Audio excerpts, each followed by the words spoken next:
छोटा भीम की सबसे खतरनाक विलन दरमियान की ऐसी कहानी जिसे शायद 99% फैंस भी नहीं जानते। तो दोस्तों, आप लोगों ने छोटा भीम तो देखा ही होगा और उसके सबसे खतरनाक विलन दरमियान को तो जानते ही होंगे। लेकिन आपने सोचा है दरमियान कौन है और इसकी रियल स्टोरी क्या है? क्या आपको पता है दरमियान का शरीर शुरू से ही वैसा नहीं था?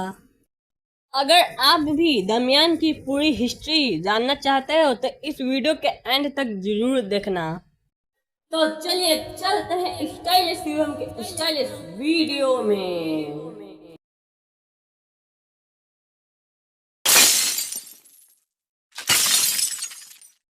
दरमियान की स्टोरी स्टार्ट होती है छोटा भीम की मूवी छोटा Bhim and the rise of दरमियान मूवी से। मूवी के शुरुआत में हमें दिखाया जाता है कि शास्त्री धूमकेतु एक रहस्यमयी और बेहद शक्तिशाली पत्थर असीम कण की तलाश में है। इसके लिए वे छोटा भीम और उसके दोस्तों के साथ पूरे ढोलकपुर में खोज करते हैं, लेकिन उन्हें असीम कण कहीं भी नहीं मिलता। तभी छोटा भीम को सोनापुर की याद आती है। उसे लगता है कि शायद असीम कण का सुराग वहीं मिल सकता है। इसके बाद धूमकेतु, छोटा भीम और उसके सभी दोस्त सोनापुर की ओर निकल पड़ते हैं।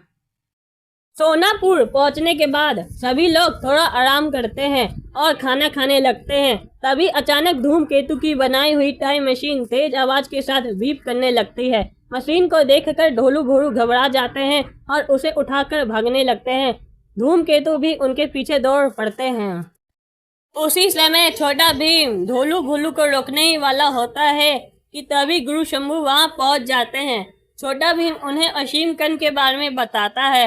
यह सुनते ही गुरु शंभू घबरा कर कहते हैं, जल्दी धूमकेतु को रोको वरना बहुत बड़ा अनहोनी हो जाएगी। लेकिन तब तक बहुत देर हो चुकी होती है। जैसे ही छोटा भीम धूमकेतु को रोकने की कोशिश करता है, मशीन का 1000 साल वाला बटन लॉक हो जाता है। अगले ही पल एक तेज रोशनी फैलती है और छोटा भीम, चुटकी, राजू, कालिया, ढोलू और भोलू सभी 1000 साल पुराने सोनापुर में पहुंच जाते हैं। 1000 साल पुराने सोनापुर में पहुंचने के बाद छोटा भीम और उसके सभी दोस्तों की मुलाकात कुछ बच्चों से होती है। उन्हीं बच्चों में गुरु शंभू भी होते हैं, लेकिन अपने बचपन के रूप में।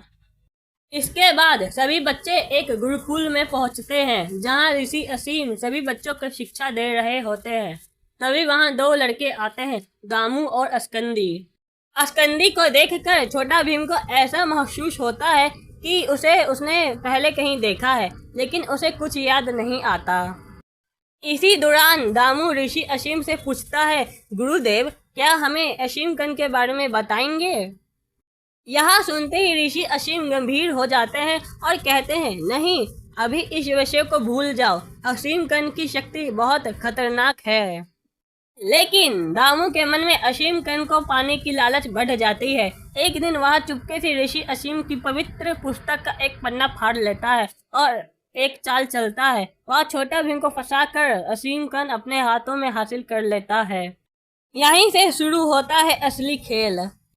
जैसे ही दामू असीम कण की शक्ति प्राप्त करता है, उसका शरीर बदलने लगता है और वह एक भयानक राक्षस दरमियान में बदल जाता है।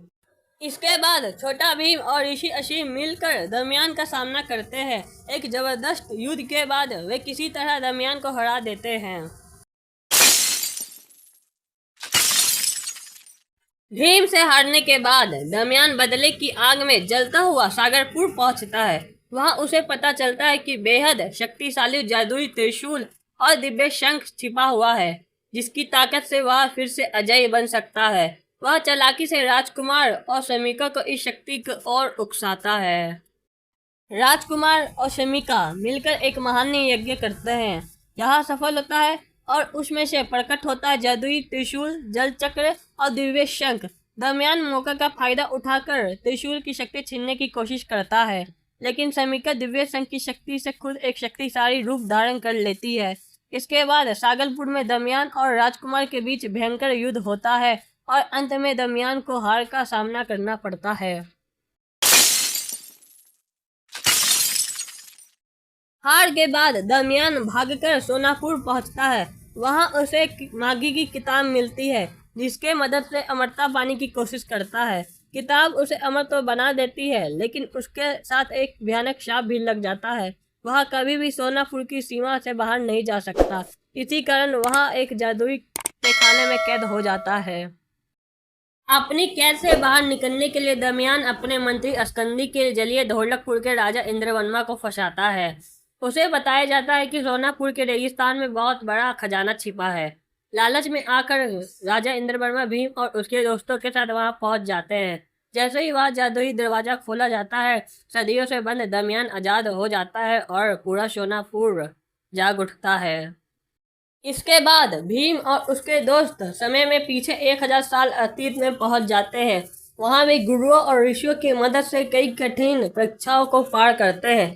लेकिन दरमियान अब और भी ज्यादा खतरनाक बन चुका होता है और अपनी नई योजना के साथ फिर से हमला करता है। आखिर में भीम अपनी ताकत, बुद्धि और अपने दोस्तों की मदद से दमयान को फिर से हरा देता है। कर्स ऑफ दमयान मूवी में जब भीम दमयान को हरा देता है तो उसे सागरपुर में कैद कर दिया जाता है। लेकिन कहानी यहीं खत्म नहीं होती। इसके बाद महाशैतान उसे वहां से फिर जगा देता है और यहीं से दमयान की कहानी आगे कंटिन्यू होती है। अगर आपको दमयान की यह पूरी कहानी पसंद आई हो तो वीडियो को लाइक करें, अपने दोस्तों के साथ शेयर करें और ऐसे ही दमदार छोटा भीम कंटेंट के लिए स्टाइलिश पाइन टूम को सब्सक्राइब करके बेल आइकन जरूर दबा दें। मिलते हैं अगले शानदार वीडियो में, तब तक के लिए जय हिंद।